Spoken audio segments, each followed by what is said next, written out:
Hello friends, नमस्कार। स्वागत है आपका उज्जवल क्लासेस यूट्यूब चैनल में। मैं प्रेमलता आप लोगों का स्वागत करती हूं। आज इस वीडियो में हम शिक्षण शास्त्र के कुछ महत्वपूर्ण वस्तुनिष्ठ प्रश्न करेंगे जो सीटेट में पूछे गए हैं। यहां पर आप अपने आप को जांच सकते हैं कि हमें 15 क्वेश्चन में कितना आए हैं।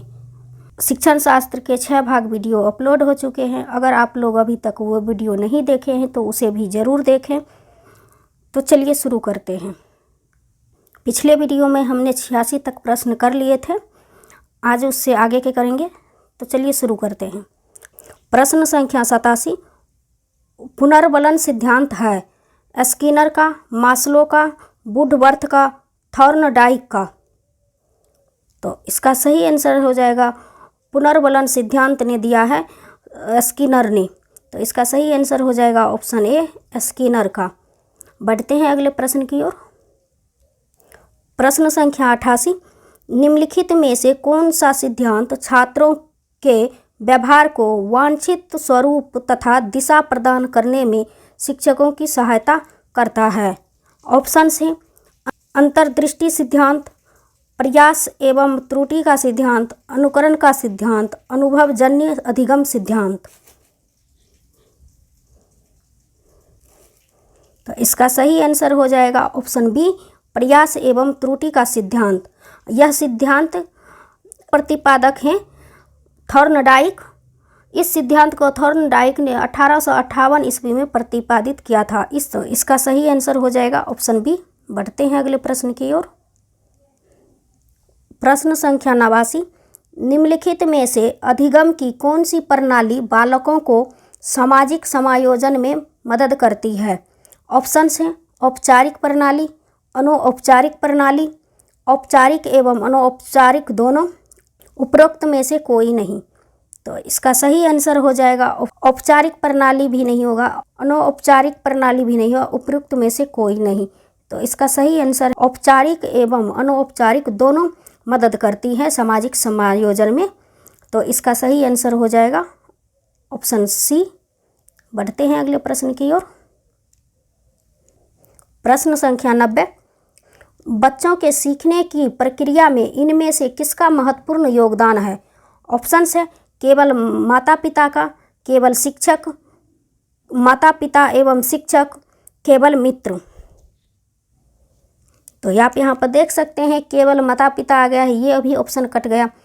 केवल यह भी है, ये भी ऑप्शन कट गया। केवल मित्र, ये भी ऑप्शन गलत है।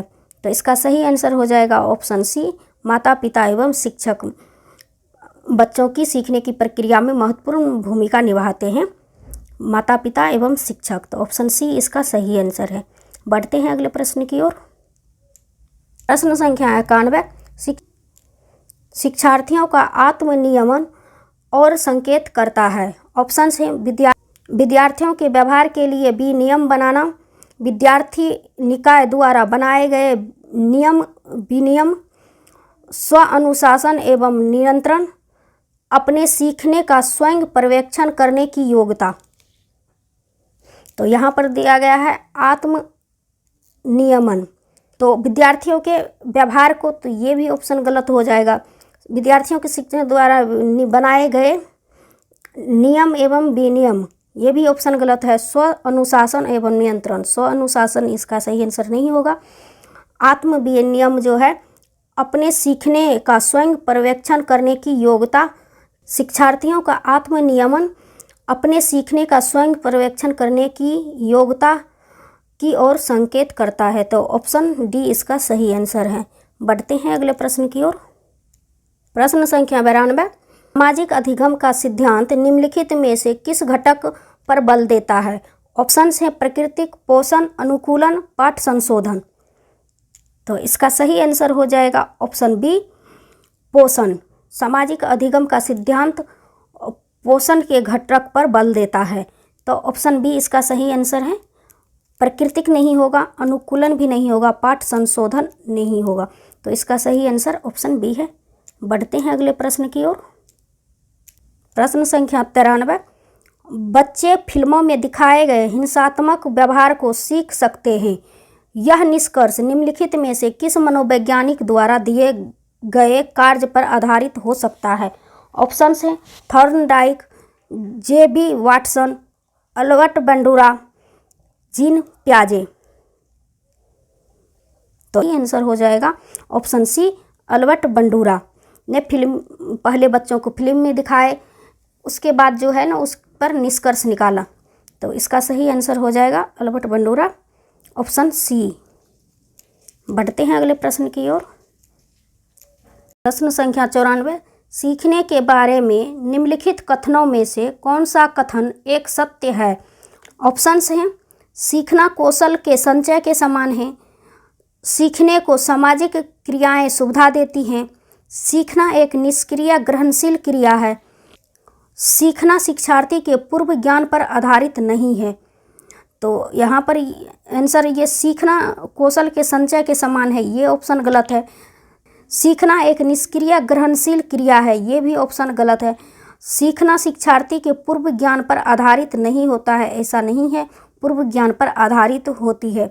तो ये भी ऑप्शन गलत है। इसका सही आंसर हो जाएगा सीखने को सामाजिक क्रियाएं सुविधा देती हैं। तो ऑप्शन बी इसका सही आंसर है।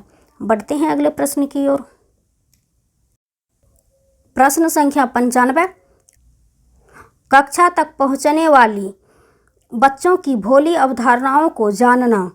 ऑप्शंस है, शिक्षा के किसी उद्देश्य की पूर्ति नहीं करता, शिक्षकों की हौसले को प्राप्त कर देता है क्योंकि इससे उसका कार्यभार बढ़ता है, शिक्षक के लिए अपने शिक्षण को अधिक सार्थक बनाने की योजना में सहायक होता है, शिक्षक की योजना और शिक्षण में रुकावट बनता है। तो ये उद्देश्यों की पूर्ति नहीं करता है। आप देख सकते हैं यहाँ पर ये भी ऑप्शन गलत है। शिक्षक के हौसले को प्राप्त कर देता है क्योंकि उससे उसका कार्यभार बढ़ता है, ये भी ऑप्शन गलत है। शिक्षक के लिए अपने शिक्षण को अधिक सार्थक बनाने की योजना बनाने में सहायक होता है, तो यही ऑप्शन सही है। शिक्षक की योजना और शिक्षण में रुकावट बनता है, ये ऑप्शन गलत है। तो सही आंसर हो जाएगा ऑप्शन सी। बढ़ते हैं अगले प्रश्न की ओर। प्रश्न संख्या 96, पर्यावरण अध्ययन की पाठ्य पुस्तक में प्रयुक्त भाषा।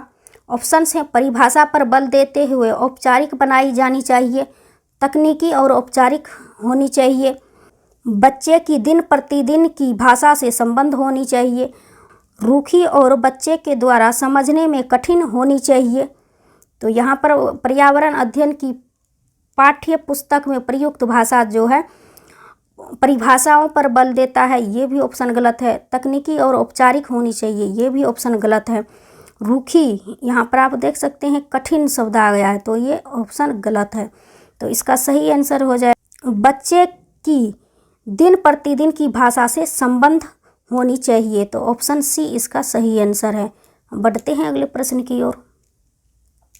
प्रश्न संख्या 97, एक शिक्षिका अपनी प्राथमिक कक्षा में प्रभावी अधिगम को बढ़ा सकती है। ऑप्शन हैं, ड्रिल और अभ्यास के द्वारा, अपने विद्यार्थियों में प्रतियोगिता को प्रोत्साहन देकर, विषय वस्तु को विद्यार्थियों के जीवन के साथ संबंधित करके, अधिगम में छोटी छोटी उपलब्धियों के लिए पुरस्कार देकर। तो और अभ्यास के द्वारा, ये भी ऑप्शन गलत है। अपने विद्यार्थियों में प्रतियोगिता प्रोत्साहन दे करके, ये भी ऑप्शन गलत है। अधिगम की छोटी छोटी उपलब्धियों के लिए पुरस्कार देकर, अगर हम बच्चे को पुरस्कार देंगे तो वो पुरस्कार के लिए ही पढ़ेंगे। इसका सही आंसर हो जाएगा ऑप्शन सी। एक शिक्षिका अपनी प्राथमिक कक्षा में प्रभावी अधिगम को बढ़ा सकती है विषय वस्तु को विद्यार्थी के जीवन के साथ संबंधित करके। तो ऑप्शन सी इसका सही आंसर है। बढ़ते हैं अगले प्रश्न की ओर। प्रश्न संख्या 98, निम्नलिखित में से कौन से समाजीकरण के गौण वाहक हो सकते हैं? ऑप्शंस हैं, विद्यालय और आस पड़ोस, विद्यालय और निकटतम परिवार के सदस्य, परिवार और रिश्तेदार, परिवार और आस पड़ोस। तो विद्यालय और आस पड़ोस, ये भी ऑप्शन गलत है। विद्यालय और निकटतम परिवार के सदस्य, ये भी ऑप्शन गलत है।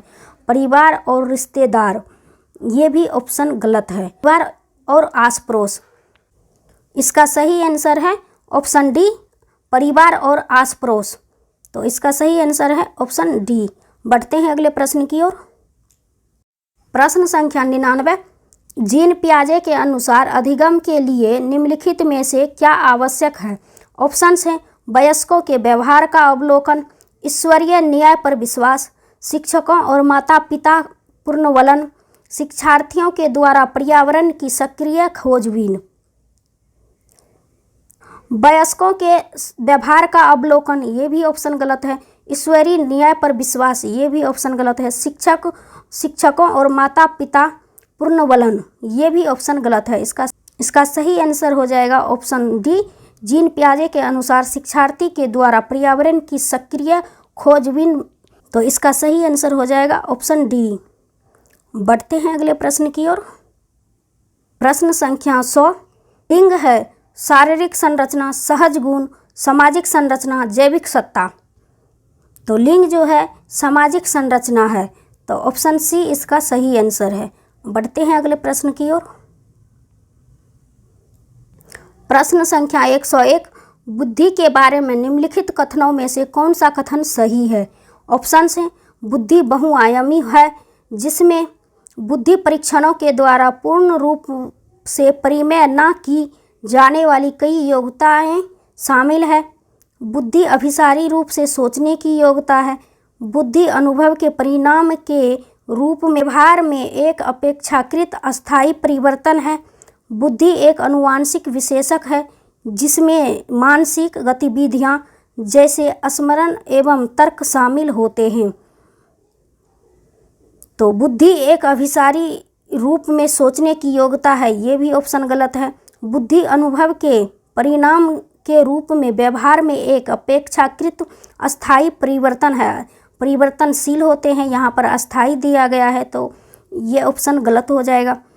बुद्धि एक आनुवांशिक विशेषक है, जिसमें ये आनुवांशिक और पर्यावरण दोनों होते हैं, यहाँ सिर्फ आनुवांशिक दिया गया है, तो ये भी ऑप्शन गलत है। तो इसका ही आंसर है बुद्धि बहुआयामी होता है। इसका सही आंसर है बुद्धि बहुआयामी है, या बुद्धि विभिन्न प्रकार की हो सकती है, तो ऑप्शन ए इसका सही आंसर है। आज की वीडियो में बस इतना ही। मिलती हूँ अगले वीडियो में नए प्रश्नों के साथ। Thank you so much.